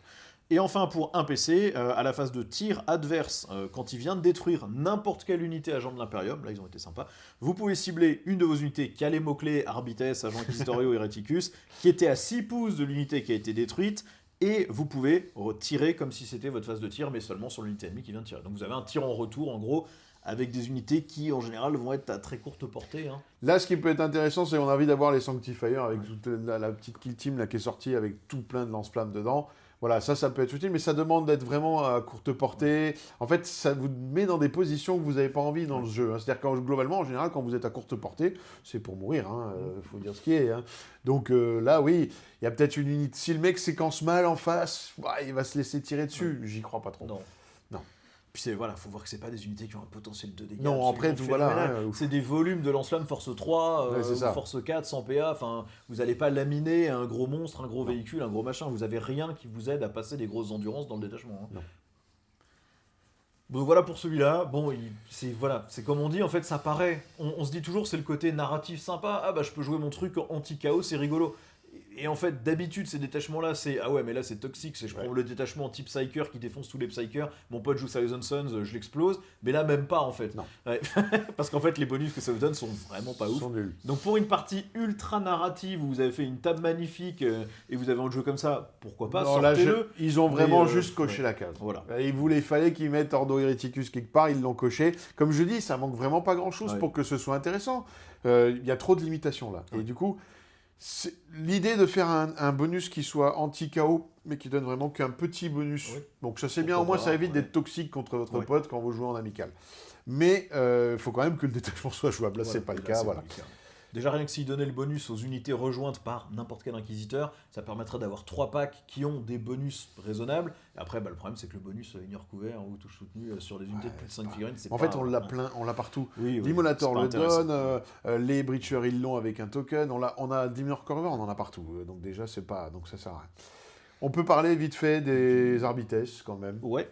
Parce que c'est une très bonne unité. Ouais, elle est bien celle-là. Ouais. Donc là, typiquement, pour vous montrer à quel point ils ont même pas lu leur propre codex, on vous demande de jouer des Arbites. Dans les Arbites, vous avez par exemple l'escouade d'exaction, qui est un petit profil en du 3, save à 4, 1 PV, OC1. Ils ont plein de profils d'armes différentes. Vous avez des fusils à pompe Arbites de base qui sont les mêmes que ceux des Breachers. Des Breachers, Vous avez un fusil exécutionnaire qui tire un peu plus fort qui a déjà ignore le couvert. Vous avez quelques petites armes supplémentaires, mais surtout vous avez un équipement que vous pouvez donner qui vous donne juste ignore le couvert au tir. Tout simplement. Donc, typiquement, vous avez déjà le bonus. Il vous empêche pas d'avoir tous les autres équipements. Voilà, C'est-à-dire que ça, c'est les squads qu'on utilise parce qu'elle peut aussi raise des 3 figurines par tour. Donc c'est une bonne unité. Vous avez le même type de profil avec une escouade qui est entièrement bouclier en vue la 4 de base, qui est vraiment très bien aussi parce qu'ils ont aussi une masse qui rigole pas, donc ça fait des petites attaques. Mais surtout, c'est des escouades pas chères entièrement en vue la 4 ou des escouades pas chères comme celle-là qui vont tirer un petit peu et puis qui vont quand même raise tous les tours. Donc voilà, Arbites, vous avez vraiment des bonnes escouades. Même l'unité de base, elle est au C2. Donc, bon, elle a pas, c'est celle qui n'a pas d'invuln, qui a juste les fusils à pompe, mais elle est au C2 et elle a +1 pour blesser dès qu'elle tire sur un truc qui est en dessous de sa demi-force. Donc, c'est une bonne escouade pour finir le boulot et se mettre sur un objet pour vraiment empêcher l'adversaire de scorer. Comme on a forcément besoin de plein d'escouades pour tuer un truc, il y a un moment, vous allez séquencer de manière à ce que lui profite du +1 blesse. Non, les Arbites sont vraiment bien dans le codex. J'ai vu des armées de mecs qui faisaient ATM que Arbites, et ça marche dans le détachement, dans l'autre détachement par contre. Par contre, dans le détachement flotte impériale. Mais ça marche et c'est très classe sur table, donc faites-vous plaisir.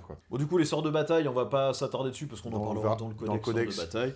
Mais bon, c'est le même profil en agent de l'Imperium et en sort de bataille, sauf qu'elles n'ont pas les dés de miracle. Et là, ici, vous avez à la place les Sanctifiers, qui sont une kill team qui est jouable en sort de bataille et en agent impériaux, qui a quand même une flopée de lance-flammes, force 4, ignore le couvert déjà.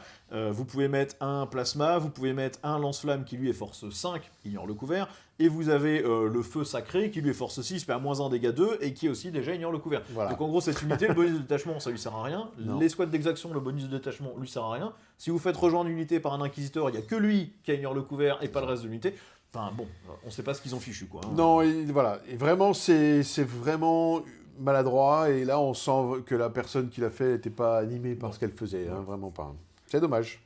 Ensuite, on a le détachement plutôt chasseur de démons, donc le détachement Ordo Malleus. À chaque fois qu'une figurine, inquisiteur, agent inquisitorio ou Ordo Malleus, donc c'est les chevaliers gris, fait une attaque, vous relancez les touches de 1, et si vous attaquez un démon, vous relancez aussi les blessures de 1. Voilà. Le bonus là est intéressant. Pourquoi encore que sur la figurine, malheureusement? Parce que là, typiquement, on a envie d'avoir la relance des As sur un peu toutes les unités. Non, et puis en fait, c'est pas pété, parce que si tu mets un inquisiteur sur de la Deathwatch, même si c'est pas de l'Ordo Malleus, la Deathwatch, elle a déjà la reroll, donc ça sert à rien. Tu la mets dans des brécheurs, ça touche à 4, donc la reroll des 1, ça les rend pas complètement fumés. Enfin, il y a vraiment... Pourquoi cette limitation, quoi? Il y avait pas de gap, ça faisait pas passer les unités en mode toxique horrible, quoi. Non. Au niveau des améliorations, on en a une à 5 points qui vous donne +1 d'OC, +1 PV sur une figurine inquisiteur seulement, donc il passe à 5 PV et OC 2. Une fois par bataille, au début de n'importe quelle phase, vous pouvez enlever l'ébranlement sur une unité à 12 pouces. Ça, c'est utile quasiment que pour les stratagèmes, parce que ça vous permet pas de scorer, puisque c'est au début de la phase, donc vous n'êtes pas encore ébranlé quand vous le faites, ou vous avez déjà pas scoré au moment où vous êtes déjà à la phase de mouvement, donc voilà. Oui, non, c'est utile, ça marche toujours, mais bon. C'est 5 points, donc si vous avez les 5 points qui traînent, vous mettez ça, et vous avez un inquisiteur qui résiste un petit peu mieux, qui a plus d'OC. Ensuite, pour 10 points sur une figurine inquisiteur seulement, vous avez plus une attaque sur les armes de mêlée du porteur, ce qui est sympa parce que son arme de force n'est pas dégueu, et vous gagnez aussi anti-démon 3+, ce qui est sympatoche aussi. Voilà. Bon, contre du démon, quoi. Voilà, anti-démon. Si vous jouez contre un mec qui a des démons ou un détachement Légion Emperor's Children, Shadowruggle, pourquoi pas. Ensuite, pour 10 points sur une figurine inquisiteur seulement, vous pouvez retirer 1 point à la caractéristique de commandement de l'adversaire dès qu'il est à 9 pouces de vous. Et si vous avez une unité démon à 9 pouces, à chaque fois que cette unité démon fait une attaque, il a -1 touche et -1 blesse. Alors celui-là est intéressant quand même parce que dans le codex, on a plein de petits tokens. Là, dans les escouades, dans l'équipe team, vous avez un truc qui vole, là, c'est un haut-parleur, ou les petits robots qui font pour les grenades, mais vous en avez aussi qui font faire des tests de Battle Shock. Et donc c'est vous qui les déclenchez quand vous avez besoin. Et donc d'avoir lui à côté qui a le -1, c'est cool. Et ben voilà, ça peut être utile. Voilà. Et là par contre, si vous affrontez des démons, celui-là il fait vraiment bien chier sur la table. Le navigateur, typiquement, le navigateur, son pouvoir psy, c'est de faire un test de Battle Shock à -2 sur une infanterie. Et s'il est raté, elle prend 3 BM. Mais là, ça peut être à -3. Du coup, c'est un test à -3 potentiellement. Donc ça commence à fiabiliser les 3 BM, plus le fait que c'est un test de Battle Shock. Donc c'est pas un test de commandement. Si c'est raté, on est ébranlé. On est ébranlé. Pas de strata, pas de contrôle d'objet, etc. Et enfin, pour 20 points, sur une figurine inquisiteur seulement, Une fois par bataille, si le porteur est sur le champ de bataille, vous pouvez utiliser arrivée précipitée pour 0 PC sur une escouade de Terminator Chevalier Gris. Donc ça c'est super cool par contre, c'est très bien. C'est tout celui-là vous prenez voilà, vous voulez jouer absolument Ordo Malleus, cette amélioration vous êtes Et puis obligé de la surtout, prendre. il y a un gros bonus qui fait que vous pouvez faire apparaître vos Terminators. Alors c'est écrit à 3 pouces des unités ennemies, mais du coup c'est à 6 pouces. C'est ça. Mais ça reste quand même très bon parce qu'une arrivée précipitée à 6 pouces de l'adversaire, vous pouvez littéralement pas rater votre charge au tour d'après. Non, il ne pourra pas s'échapper. Voilà. Et là, bon, malheureusement, c'est les Chevaliers Gris, vous pourrez en prendre que 3 packs. Voilà. Donc, mais là, les Chevaliers Gris, avec la relance des As à la touche, avec le fait d'arriver en frappe, arriver précipité à 6 pouces de l'adversaire. Alors, des fois, c'est pas juste pour être plus collé à l'adversaire, c'est juste pour rentrer sur la table. Voilà, oui, c'est ça, beaucoup ouais. plus facile. Les 5 socles de thermie, c'est quand même assez gros. Le fait d'arriver à 6, ça vous laisse beaucoup plus de manœuvres pour vous installer. Et l'adversaire doit du quadriller encore 2 fois plus. C'est beaucoup plus compliqué. Donc voilà, cette amélioration est très très forte. Malheureusement, il n'y a que 3 packs de Chevaliers Gris. Voilà. Donc c'est un peu limite. Facile, oui. Ça ne suffira pas à vous faire gagner des parties. Et là voilà, ça fait partie des trucs, on se dit pourquoi peut-être les avoir mis en ligne pour pouvoir en jouer. Bon, après, est-ce que 6 packs de Terminator c'était pas trop? Je sais pas. Peut-être un peu Mais- beaucoup. Mais dans une armée qui les booste pas vraiment, bon voilà, ça se discutait quoi. Au niveau des stratagèmes, pour un PC au début de n'importe quelle phase de commandement, vous pouvez cibler toujours les mêmes mots-clés, Inquisiteur, Malleus, etc., qui est apporté d'un objectif que vous contrôlez, et cet objectif est du coup sticky, donc vous le gardez, même si, jusqu'à ce que l'adversaire vous le reprenne à la fin d'une phase. Et tant que cet objectif est gardé, les unités de démons ne peuvent pas être positionnées à 6 pouces de cet objectif. Donc, voilà, c'est rigolo sympa. parce que c'est typiquement le contre du démon, alors du codex, enfin de l'index démon à l'époque. Et donc c'est bien, le sticky pour un PC déjà c'est bien. Oui.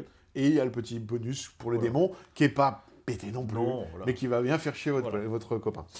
Ensuite, pour un PC à la phase de tir ou de corps à corps, vous prenez une de vos figurines qui a les bons mots-clés et vous choisissez une unité démon à 12 pouces et visible. Vous lui forcez un test d'ébranlement qui potentiellement du coup peut se faire à -1 ou autre chose. Si le test est raté, jusqu'à la fin de la phase, quand vous attaquez cette unité démon, vous avez blessure dévastatrice. Bon, c'est très situationnel par contre, ça, voilà, faut apprendre des démons. Ensuite, pour un PC à la phase de mouvement, quand une unité de Terminator Chevalier Gris se replie, alors cette unité peut tirer et charger. Voilà. Ça c'est très fort très parce que bien, du coup ça donne vraiment envie de jouer les ça thermies. donne plein de mobilité. C'est Et cool. on n'oublie pas que les thermies, il y en a un qui peut raise par tour, ça a beaucoup d'OC, ça tape un petit peu. Bon, c'est que 4 attaques malheureusement, mais ça va, c'est toujours ça.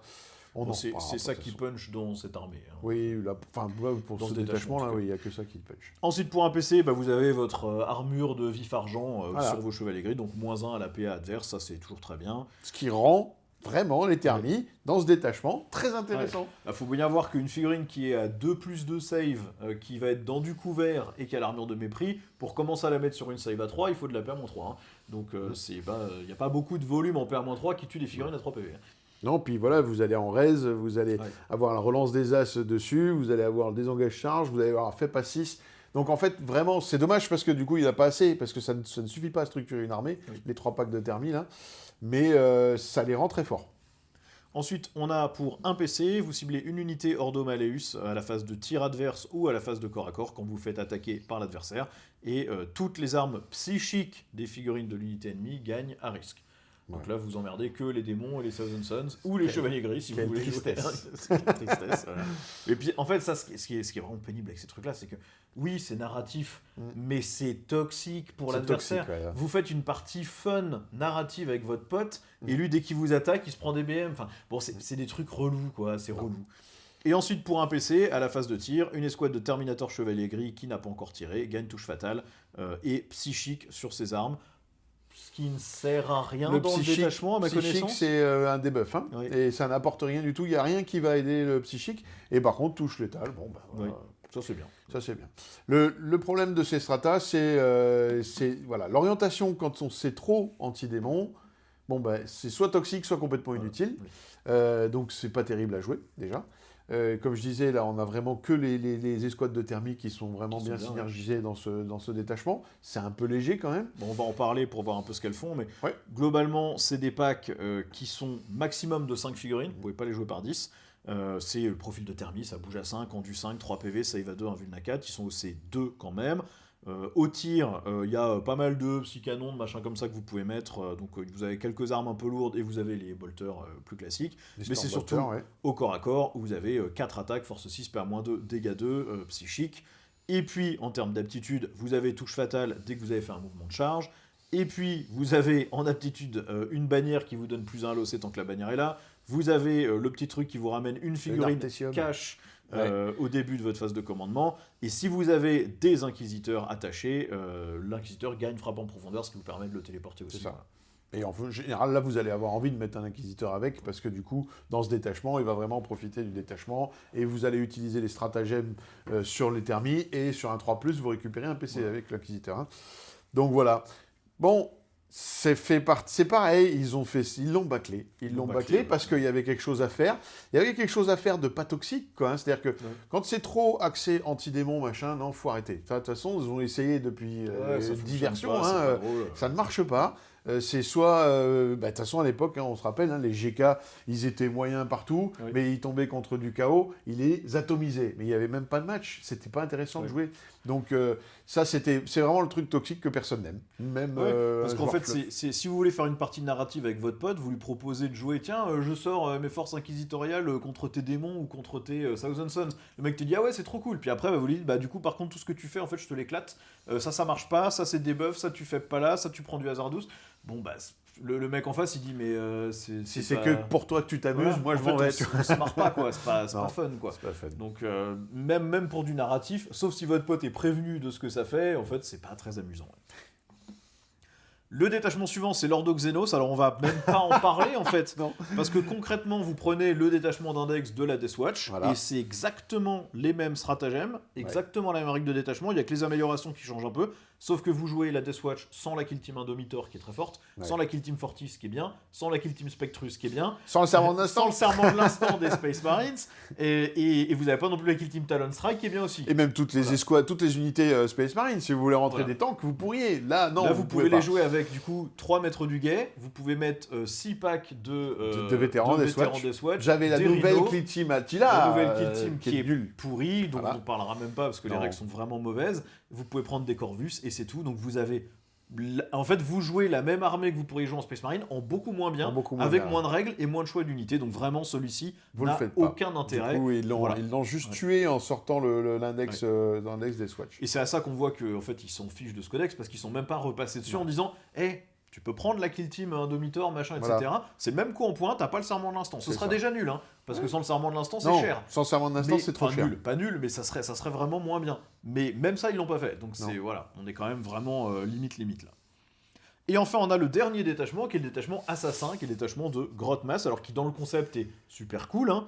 Ça vous permet de jouer des assassins, sauf que quand vous prenez un assassin, vous devez lui donner une aptitude, qui n'est pas une amélioration, donc ça vous permet quand même de jouer ce que vous voulez, mais qui coûte des points en plus, et qui du coup rendent les figurines d'assassin extrêmement chères pour ce qu'elles font. Donc par exemple, si vous prenez une Calidus, vous payez 40 points de plus, donc elle passe de 100 points à 140, c'est ça, un truc comme ça, ce qui est ultra cher, et en gros ce que vous pouvez faire, c'est 2 fois par bataille, vous ciblez une figurine infanterie amie, vous la tuez, et à la place, votre Calidus, elle se déplace à la place de cette figurine. Voilà, c'est un petit TP, donc du coup, vous n'êtes pas limité à 9 pouces, etc. C'est fluff parce que c'est ce qui se passait au tout début quand elle était sortie à l'époque, la Calidus, sauf qu'on faisait ça dans les figurines ennemies, et on le marquait sur un papier avant la partie. Quelle figurine c'était C'était rigolo. Maintenant, l'amélioration fait qu'elle coûte 40 points, mais il faut payer le coût aussi de la figurine que vous allez tuer, mine de rien. Donc ça commence à faire cher. Et en fait, quelle est l'utilité? Parce que la Calidus, c'est pas un assassin qui tue grand chose en fait. Et puis en fait, elle sert est là surtout à faire la bulle de Vect, qui augmente le coup en PC, et elle est agent solitaire justement pour survivre. Si vous la collez à côté d'une unité ennemie quelque part où elle va pouvoir se faire avoiner la tronche, elle n'a pas besoin de ça en fait. Voilà, après c'est dans votre phase de mouvement, donc vous pouvez attaquer, mais c'est pas une figurine qui tue. Ensuite, le Culexus, 40 points de plus. Quand vous faites grenade avec le Culexus, vous faites des blessures mortelles sur le 3+, au lieu de 4+. Donc au lieu d'en faire 3, vous en ferez 4 pour 40 points, et ensuite il sera mort. Voilà. Donc c'est pas très intéressant. Non. Les Versors, 35 points de plus. Une fois par round, vous pouvez faire une intervention héroïque ou comment on appelle ça en français, une contre-offensive, l'interruption du corps à corps pour 0 PC. Voilà. Enfin, interruption à 0 PC, c'est sympa parce que ça coûte 2 d'habitude. Donc c'est plutôt pas mal. Mais à 40 points.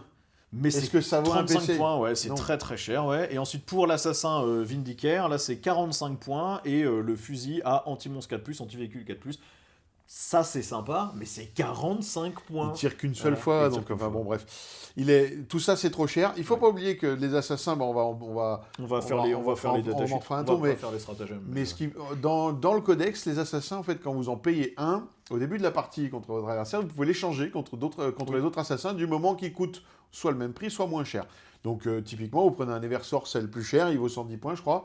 Derrière, vous pouvez, en fonction de votre adversaire, vous allez pouvoir vous adapter et mettre l'assassin que vous voulez. C'est une règle qui est super, parce que vraiment, ça vous apporte, voilà. Bon, le Culexus, maintenant, est devenu très mauvais, mais à une époque, c'était intéressant, parce que vous allez avoir besoin qu'il ne fait pas 3 pour qu'il soit anti-psy, etc. Ou vous allez prendre la Calidus parce que le mec en face utilise beaucoup de PC, ou au contraire, vous allez prendre l'Eversor parce qu'il y a un perso que vous voulez absolument zigouiller, ou le Vindicar parce que vous jouez sans décor. Bon. Oui, ou que l'adversaire a une armée pleine de petits persos qui buffent à droite à gauche et vous avez envie de les sniper, bon, pourquoi pas. Pourquoi pas. Bon, on passe au stratagème pour ce détachement. Pour un PC, vous pouvez cibler n'importe quelle unité agent de l'Imperium de votre armée à la phase de tir ou de corps à corps, et à chaque fois que vous faites une attaque contre une unité personnage, vous relancez les blessures de 1. Si ces attaques sont faites par un assassin et que vous attaquez le seigneur de guerre ennemi, alors vous relancez toutes les blessures. Bon. L'Eversor, au moins, vous êtes sûr qu'il va vous le zigouiller. Il va massacrer ce qu'il a en face. Voilà. Et puis sinon, effectivement, relancer les blessures de 1 sur leur Bon, pour un PC, c'est correct. C'est correct. Ensuite, pour 2 PC, vous choisissez une unité agent de l'Imperium qui se fait attaquer par l'adversaire au tir ou au corps à corps. Jusqu'à la fin de la phase, vous avez +1 d'endurance sur les figurines. Ça vous permet des fois de passer des petits paliers. Sur un truc qui vous tire force 3, vous passez endurance 4, donc c'est pas mal. Bon, pourquoi pas. Ou endurance 5 sur des packs de vétérans des Swatch, sympa aussi. Ça fait un -1 bless sur plein d'unités de tir de ratata. Quand vous êtes en du 3, à partir du moment où le mec est force 6, il blesse à 2. Là, vous mettez +1 en endu, il blesse qu'à 3. Voilà. Mine de rien, ça vous donne une survivabilité qui est pas dégueulasse. Et si vous ciblez un Eversor avec ce stratagème, dans ce cas-là, il a aussi un insensible à douleur à 4, donc ça vous permet peut-être des fois de le faire survivre à son missile. Voilà, peut-être. Enfin, quand je dis son missile, c'est le fait que vous l'ayez envoyé tout droit pour aller tuer un truc. Ensuite, vous avez pour un PC une unité infanterie agent de l'Imperium qui n'a pas encore tiré. Vous lui donnez touche soutenue 1 au tir. Et si vous ciblez un Culexus, jusqu'à la fin de la phase, il est dégâts 3 sur ses armes de tir. Donc là, le tir soutenu, c'est toujours bien. Pour un PC, c'est bien. Le Culexus, il a son... Bon, on en parlera sur son profil. Mais bon... On joue pas. Trop anti-psy, quoi. De mémoire, c'est dégâts des 3 et du coup, il passe à 3, mais on en parlera tout à l'heure. Ensuite, pour un PC, vous choisissez une unité infanterie agent de l'Imperium à la phase de tir adverse, une unité qui s'est fait tirer dessus, évidemment, et jusqu'à la fin de la phase, eh bien, vous êtes agent solitaire à 18 pouces, ou si vous avez déjà agent solitaire, vous êtes agent solitaire à 6 pouces. Donc en gros, l'adversaire devra choisir une autre cible, voilà, tout simplement. C'est ça. Comme pour les tyrannides avec ce qu'ils avaient dans le Vanguard par rapport au lone opérative à 12 pouces, on sait que passer à 6 pouces, ça complique énormément la tâche. Donc en gros, ça va vous sauver un assassin. En fait, c'est très utile sur la Calidus pour continuer à avoir votre aura de plus un PC partout. Ensuite, vous avez les grenades aveuglantes pour un PC. Vous ciblez une unité qui a le mot-clé grenade ou un assassin Vindicaire qui se fait charger par l'adversaire. Jusqu'à la fin de la phase, l'ennemi a -1 pour charger ou -2 si vous ciblez un Vindicaire. -1 à la charge pour un PC. C'est très compliqué. En fait, ce qui est nul, c'est que là, on est limité sur qui on va l'utiliser pour que ce soit efficace, parce que sinon, c'est que -1. Dans d'autres codex, c'est les tests de Battle Shock plus -2 à la charge. Voilà, là, non, on n'y est pas du tout. Non, là, il est mal écrit. Il est vraiment mal écrit et très cher pour ce que ça fait. Et ensuite, pour un PC, une unité infanterie agent de l'Imperium qui est à 6 pouces d'une ou plus unité ennemie à la fin de la phase de charge adverse et qui pourrait charger. Elle peut charger comme si c'était votre phase de mouvement, enfin votre phase de charge. Ouais. Et si c'est un assassin Calidus que vous ciblez, à chaque fois qu'il attaque, il fait +1 bless. En fait, dommage le Calidus parce qu'elle tape pas assez fort, mais ça vous permet l'adversaire le sait, s'il rentre dans vos 6 pouces, potentiellement, vous pouvez le charger. Voilà. C'est très fort comme stratagème. C'est utilisé dans plein d'endroits. Bon, malheureusement, dans ce codex-là, il n'y a pas une unité qui est ultra dissuasive. Pour vous dire, oh là, je ne peux pas m'approcher de ça, sinon il m'attaque au cac. Les vétérans des Swatch. Voilà, il n'y a que. Les vétérans des Swatch, où on se dit, ou les Terminator Grey Knights, Chevalier Grey. Même les Terminator, c'est assez mou finalement en nombre d'attaques, donc en fait, ça ne suffit pas. Oui, parce qu'ils sont que 5, il n'y a pas de relance. Ouais. Donc effectivement, c'est pas incroyable. Bon, le problème du détachement, c'est que déjà, la règle de détachement ne booste que les assassins, ils peuvent utiliser leur aptitude 2 fois par bataille, sauf qu'en échange de ça, vous leur donnez un autre petit bonus qui, des fois, est pas fou, et qui leur augmente le coût de manière folle, et vous pouvez toujours prendre que 1 de chaque assassin, donc toujours que 4, et donc vous avez cramé déjà 600 points d'armée, pas très loin, 550 points d'armée pour 4 assassins, et ensuite le reste des stratagèmes, eux, vont toucher le reste de votre armée, mais sans leur donner le moindre bonus.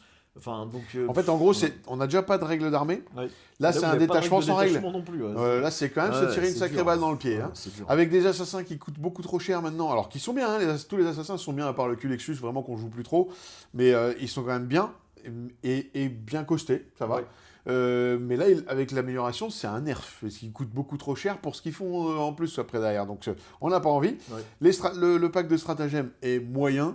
Donc, c'est pas possible. Comment on fait un détachement comme ça? Comment on le sort? À quel moment on imprime? Si tu veux faire un truc ultra basique, tu pouvais juste dire les unités agents de l'impérium, une reroll des touches de 1, voilà. C'est le truc de base qu'ils mettent pour tout le monde. T'es un gros feignant, t'es le stagiaire de Game Workshop, bon, tu trouves des trucs. Sinon, tu peux aller chercher des trucs fun, comme au début de la bataille, tu désignes chaque assassin et tu dis dans quelle unité il est et ton adversaire le sait pas. Où t'es là, bah tiens, il est où mon Culexus? Il est où mon Vindicaire? C'est des trucs marrants. Et là, c'était pas pété, c'était pas odieux. Enfin. Voilà. Non, c'est ça qui est ultra frustrant, et c'est pour ça qu'on parlait du codex le plus frustrant de la V10, parce que un fluff extraordinaire, une armée extraordinaire, on a envie de faire des choses avec, mais c'est écrit avec les pieds. Là, il n'y a pas un manager qui est passé derrière, ou un joueur qui est passé derrière juste. Là, ils ont juste écrit les choses un peu à l'arrache, et en se disant, de toute façon, on s'en fout. Ça passe, voilà. C'est con, parce que c'est l'âme de 40K, là. Pour moi, 40K, il y a ça, en fait, et les Astartes, en fait, qui sont vraiment le cœur de l'univers de 40K. Mais tout ce qui est Inquisiteur, tout ça, ça fait partie du lore. Ouais. C'est la moitié de Black Library. À un moment donné, ça devrait quand même... voilà, bon. Bon, on va quand même passer les fiches des assassins en revue. Donc, la Calidus, c'est Endu 4, Save à 6, Invulna 4, 4 PV, mouvement de 7 quand même. Sa grosse aptitude, c'est l'aura qui fait que tous les stratagèmes que vous dépensez à 12 pouces d'aile coûtent plus un PC pour l'adversaire. Elle a quand même combat en premier, infiltrateur, agent solitaire, donc elle est pas facile à buter. Et en plus, elle peut se faire un petit mouvement à la fin de la phase de combat pour s'échapper d'un corps à corps, ce qui est sympatoche. Et puis ça vous permet en plus, si elle s'est assez éloignée, de la remettre en réserve. Ouais. Donc toujours très très bien. Et comme tous les assassins, quand vous la prenez dans votre liste, vous pouvez aussi dire, en fait, finalement, vu le match-up, j'ai pas besoin de celui-là, j'ai besoin d'autre chose. Par contre, vous ne pouvez remplacer que par un assassin qui coûte le même coup en points. Voilà. C'est un assassin qu'on prend quasiment tout le temps, et qu'on le prend aussi en allié dans beaucoup d'armées. Ouais. Il est très utilisé chez les custos, très utilisé chez les Space Marines aussi, parce que ça nous apporte un petit perso qui repart en faible tous les tours, qui peut servir à scorer, il peut faire les dernières lignes ennemies, il peut faire un locuste chez l'adversaire, il peut faire ce genre de choses, donc il est très utile déjà rien que pour ça. Son aura, évidemment, plus un PC est très utile, et on a quand même, je suis un peu dur avec elle quand je dis qu'elle ne fait pas de dégâts. Elle a un petit lance-flamme, D6 attaque, anti-infanterie 2+, PA-2, dégâts 1, avec précision. Donc, mine de rien, elle fait des tirs en état d'alerte sur des figurines type garde-imp, sort de bataille et tout, qui n'est pas négligeable. Et puis au corps à corps, c'est 5 attaques, force 5, PA-4, dégâts 2, avec touche fatale et précision. Donc là encore, un perso qui n'a pas d'invue, elle le dégomme sans aucun problème. Donc elle tape quand même. Maintenant, elle survivra jamais à l'attaque. Au retour, voilà. Parce que c'est 4 PV en 1 vue la 4. Avec une grenade, ça meurt. Voilà. Ensuite, on a le Culexus, qui a du coup le même profil de résistance, même mouvement, etc. Lui, au tir, il a 3 attaques qui touchent à 2, force 5, PA-2, dégâts de D3, anti-psycheur de plus, assaut, précision, et la règle assassin psychique qui fait que vous avez 6 attaques quand vous ciblez un psyker. Donc là, c'est pareil, c'est le truc qui va aller voir un personnage psy et le dégommer, d'autant plus que là, dans ce détachement, vous pouvez le passer dégâts 3 au lieu de D3, donc pour un PC, donc vous faites et vous avez tué un perso adverse s'il est psyker. Et au corps à corps, il a 4 attaques, force 4, PA-2, dégâts 2, anti-psyker 2+, et blessure dévastatrice. Donc là encore, vous l'envoyez sur Magnus, il va lui faire un peu mal quand même, mine de rien. Un petit peu mal. Mais il coûte 85 points, en fait, ça fait un peu cher pour ce qu'il fait finalement. Et voilà, autant si vous le jouez Culexus, en fait, vous pouvez le jouer que dans le codex. Parce qu'il n'y a que dans le codex que vous pouvez intervertir les assassins. Pas en allié. En allié, vous ne pouvez pas. Vous avez pris le Culexus en allié, vous le coltinez, même si vous jouez contre Duto qui n'a jamais vu un psyker dans son armée. Bon, bref. Donc voilà, le problème c'est qu'il avait cette force d'arriver à 3 pouces et de repartir de ça. Maintenant c'est à 6, donc voilà. Il a un insensible à 2 contre les attaques psy, donc là encore il est bien relou sur tout ce qui est. Mais il fait un temps, on pouvait le toucher que sur du 6 parce qu'il est à moitié éthéré dans le lore. On pouvait le toucher que sur du 6. Là c'était rigolo. Et puis force des tests d'ébranlement une fois par bataille au début d'une phase de co à 9 pouces. Et ça se fait à -1 ou à -2 sur les Psyker, donc il est intéressant. Voilà. Il a des cas d'utilisation, mais en fait, si vous jouez en solo dans un tournoi, vous ne savez pas ce que vous allez affronter, donc il y a des fois où vous avez juste mis 85 points pour un truc qui n'est pas incroyable. Et puis par contre, si vous tombez dans le bon match-up, il peut être vraiment insupportable. Voilà, c'est pour ça que dans l'agent d'Imperium, c'est le seul endroit où vous risquez de le voir. En allié, on ne le voit plus jamais maintenant. Ensuite, vous avez l'Eversor, qui lui, pareil, même profil, sauf qu'il bouge à 9 pouces, lui, donc il est beaucoup plus rapide. En arme de tir, il a un petit pistolet avec touche soutenue 3 quand même, anti-infanterie 3+, et précision, mais bon, sans PA. Au corps à corps, il a 6 attaques, force 5, PA-2, dégâts 2, anti-infanterie 3+, précision, touche soutenue 3. Donc lui, c'est pareil, il peut faire des sacrés trous. Et c'est surtout quand il s'énerve. Quand il meurt, il explose. Il explose, oui. Il a des destructions des phases T3. Il est agent solitaire, il est scout 9. Ouais. Donc vous pouvez bouger de 9, rebouger de 9 et ensuite charger. D'autant plus qu'il a avancé charge de base. Et puis une fois par bataille, à votre phase de mouvement, il s'énerve. Dans ce cas-là, vous avez plus 6 au move, donc il bouge de 15. Ouais. Et vous avez plus 3 attaques. Donc il passe à 9 attaques, touche soutenue 3. Ce qui fait que si vous spikez un peu les 6, vous allez ravager un pack de Space Marines. Il est vraiment très drôle à jouer. Il est très drôle. Ouais. Moi, je sais pas, j'ai une malédiction avec lui qui fait qu'il a tout le temps fait prout. Mais statistiquement, il arrache tous les persos. Il coûte 110 points en agent de l'Imperium, 120 en allié. On le voit, de temps en temps, il est marrant, il est sympa à sortir. Ouais. Parce qu'il y a des... En fait, il y a surtout, là, comme je disais, si vous le mettez en infiltré, alors, il est scout 9 en infiltré, c'est-à-dire que vous n'avez pas le T1, c'est trop dangereux, il repart. Il se cache. Vous avez le T1, il va avancer à 9 pouces de l'adversaire. Derrière, il bouge de 15, donc il va passer derrière les cordons, il va aller chercher les trucs, tout ça. Il va aller le trouver, le perso qu'il a besoin de tuer. Donc, voilà, c'est ça qui va le rendre très très violent. Si vous avez joué le solitaire Harlequin, c'est le même délire, c'est le même principe. C'est le même principe que le solitaire Harlequin. Et voilà, le sustain 3, c'est drôle. C'est horrible. C'est très drôle. Bah, ça peut être pourri ou ça peut être drôle. Voilà, ça dépend de... Et enfin, on a l'assassin Vindicaire, donc c'est même profil que les assassins standards, mouvement de 7, etc. Un vuln 4. Et lui, par contre, bah, évidemment, c'est un mec qui tire. Donc il a soit son pistolet qui fait 3 tirs, touche à 2, force 6, PA-2, dégâts 3, avec blessure dévastatrice, ignore le couvert, précision et pistolet, donc il tire dans le cac si vous n'avez pas réussi à le tuer au cac, mais normalement il meurt. Ouais. Et vous avez son fusil qui lui tire qu'une seule fois, mais force 8, PA-3, dégâts D3+3, blessure dévastatrice, lourd, ce qui fait que si vous avez un -1 pour toucher qu'il n'a pas bougé, et ben il touche quand même à 2, ignore le couvert et précision. Au corps à corps, il a une petite attaque, c'est une épée tronçonneuse globalement de Space Marines. Il est agent solitaire, il est infiltrateur, il a discrétion. Vous ignorez l'aptitude agent solitaire quand il tire, donc ça par contre, ça peut être bien relou pour l'adversaire. Et une fois par bataille, quand vous tirez avec son fusil, vous pouvez décider d'utiliser une munition spéciale qui vous donne +1 pour blesser et qui fait une blessure critique si vous blessez. Donc ça veut dire que comme il a blessure dévastatrice, eh bien, à partir vous avez +1 blesse, donc vous allez blesser au moins un 4+, avec une force de 8. Et donc bah, sur un 4+, vous faites des 3+3 blessures dévastatrices. Et il y a des trucs sur lesquels ça sera sur un 2+, que vous ferez vos blessures dévastatrices. Sur un personnage Space Marine ou Eldar, ça pardonne pas. Hein. Et là, vous utilisez ça, si vous l'avez en visu, c'est fini pour lui. Il peut pas être ni le NOP. Et là, globalement, vous lui mettez minimum 4 blessures mortelles, si vous réussissez vos dés, parce que c'est qu'un tir. Faire un as à la touche, ça arrive tout le temps. Faire un as à la blesse, ça arrive tout le temps. Ouais. Donc voilà, vous avez un petit PC à la limite pour en relancer un. As relance as, ça arrive tout le temps. Donc voilà, c'est ça qui le rend, qui fait qu'on le joue pas trop. Ouais. En fait, il y a la version d'avant, c'était pas des personnages uniques. Oui. Donc on pouvait avoir 3 Vindicars dans l'armée. Et c'est vrai que là, quand on commençait à additionner les Vindicars, là oui, ça commençait à sniper. Bon, un seul, malheureusement, ça ne suffit pas. Et à 100 points, c'est un peu cher. Donc, globalement, 110, on ne le voit jamais. 110 ou 125 si on joue en allié. Voilà, bon, ce qui fait que c'est cher. En fait, vous le prenez parce que c'est le plus cher. Et du coup, en agent de l'Imperium, potentiellement, vous prenez celui-là pour pouvoir le remplacer par autre chose en fonction du match que vous avez. Typiquement, Cole, il l'aime pas du tout. Hein, ah bah non, oui. Parce que Cole, il va vous servir de totem en face en tant qu'admec.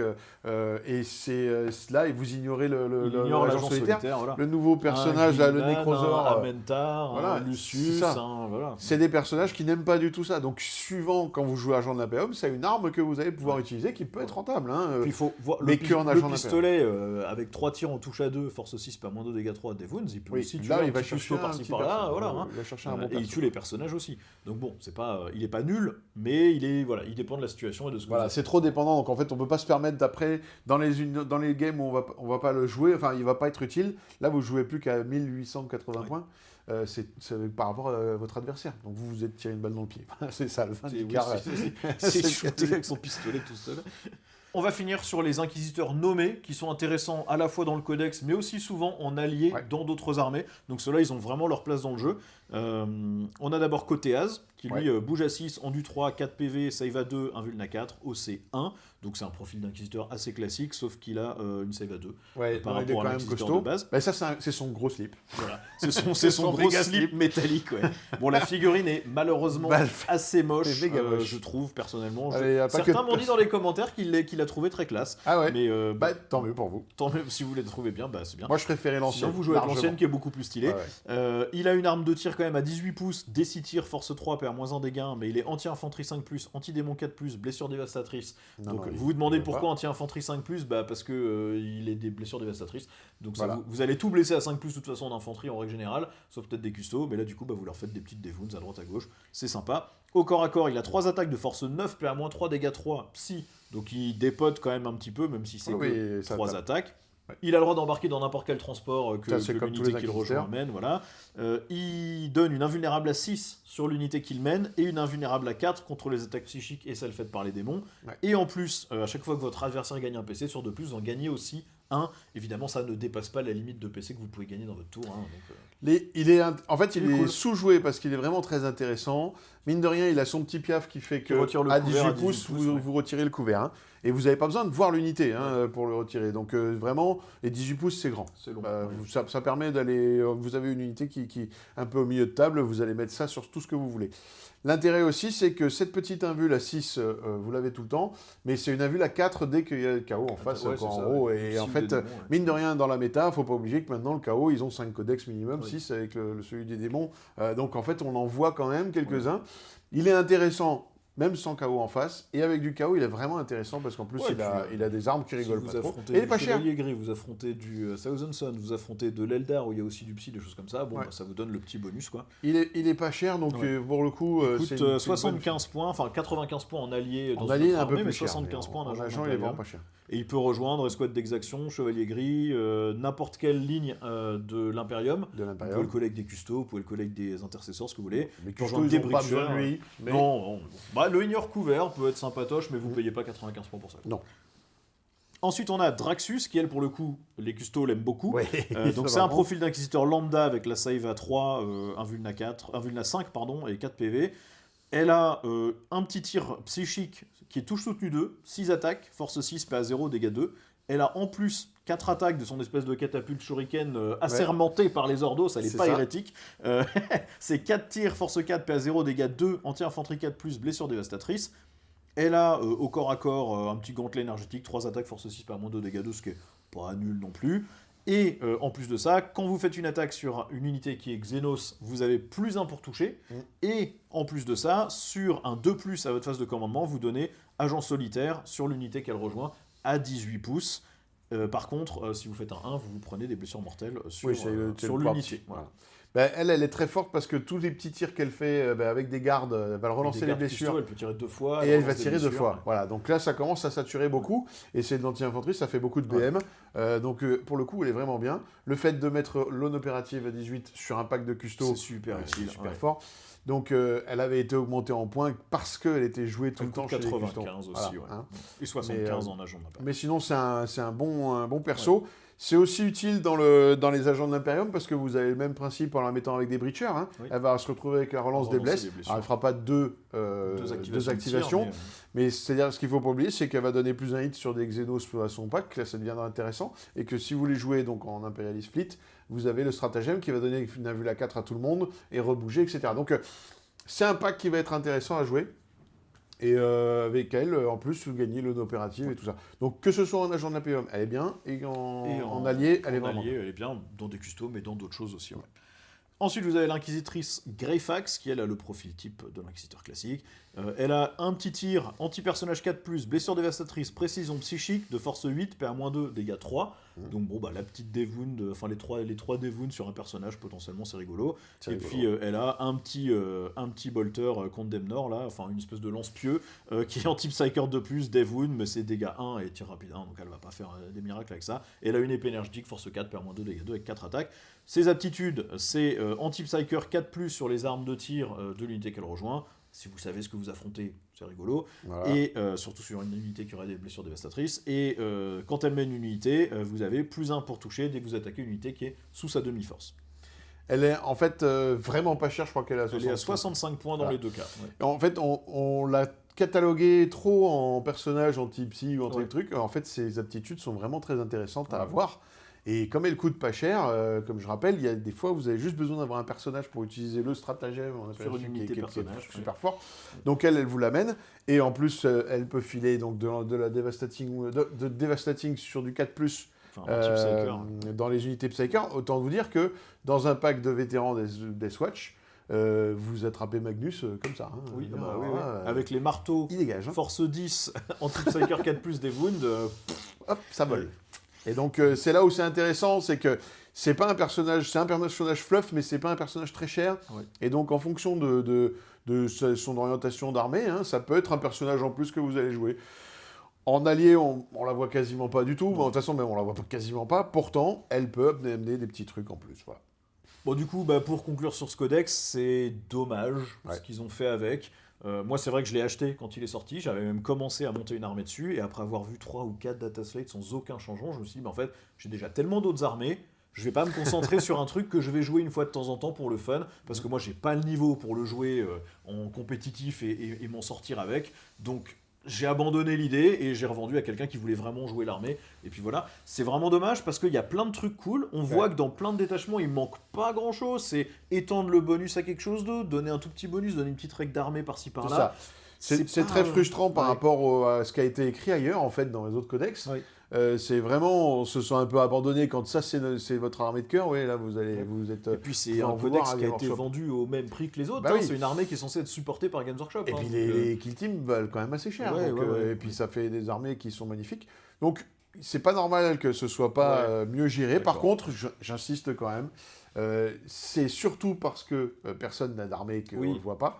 C'est aussi parce que c'est très long à jouer. Donc, quand c'est mal géré sur des parties en compétitif, eh ben, on n'arrive pas à faire les parties entières parce que c'est trop long à jouer. Ou on joue trop vite et on fait les boulettes. Et voilà, on meurt, donc c'est compliqué. C'est pour ça surtout qu'on ne le voit pas. Parce qu'il y a des armes. Honnêtement, si vous voulez vraiment jouer ce codex, moi je mets des culs tout le temps. Hein, c'est vraiment très fort.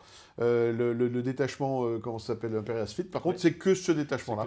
Donc c'est un peu frustrant. Puis c'est un peu frustrant parce qu'il manque des fois quelques trucs pour coller un peu à la puissance de ce qu'on voit à côté avec les power creeps qu'on a actuellement, par exemple, sur les écrans, sur des choses comme ça, quoi. Bon, voilà. Bon, je termine quand même juste pour dire qu'ils ont tenté un truc avec la Death Watch là-dedans, où on sentait qu'ils voulaient faire disparaître la Death Watch comme armée à part et mettre ça là-dedans, sauf qu'évidemment ils l'ont fait un tiers et les 2 tiers ils ont oublié. Du coup, ils ont fini par nous sortir un index. Et pourquoi est-ce que les unités de l'index des Swatch ne sont pas aussi dans les agents de l'Imperium? Ils ont même donné la nouvelle kill team. Pourquoi il n'y a pas l'Indomitor, la Talon Strike, les machins? Parce que si vous rajoutez ça dans ce codex-là et que vous permettez de les jouer dans tous les détachements, là vous aurez quand même vachement plus le spectre de ce qui est possible de faire. Vous répliquez pas une armée Space Marines, mais vous donnez des armes. Alors ils avaient peut-être peur que du coup toutes les armées de l'Imperium commencent à mettre une kill team Indomitor partout, tout le temps, dans tous les matchs. Mais bon, je sais pas, je pense qu'il y avait un truc à faire. C'est un peu dommage. Ça méritait que ce soit plus travaillé. C'est pas assez travaillé là, c'est un peu du foutage de gueule. Voilà, c'est ça. Voilà. Quand il est sorti, c'était du foutage de gueule, et maintenant c'est vraiment du foutage de gueule que ça n'avait pas été rééquilibré depuis. Merci à tous d'avoir regardé la vidéo, vous savez où sont tous les boutons YouTube et pourquoi c'est bien de cliquer dessus. Vous avez comme toujours en description le lien de la page Tipeee qui vous permet de nous soutenir, de payer des meilleurs micros, éventuellement un meilleur setup d'éclairage, etc. Donc merci à tous ceux qui nous soutiennent déjà que vous voyez actuellement à l'écran. Et puis vous pouvez aussi nous soutenir en passant par MyHobbyPlace tout simplement, vous avez le lien dans la description. Ça coûte moins cher que sur le site de Games dans la majorité des cas. Et en plus, si vous sélectionnez notre chaîne au moment de payer, eh bien ça nous reverse un petit pourcentage, ce qui fait qu'on peut continuer à faire ce genre de vidéos. Merci à tous d'avoir regardé, vous nous dites ce que vous en pensez en commentaire, et puis on vous dit à la prochaine. Ciao. Allez, ciao.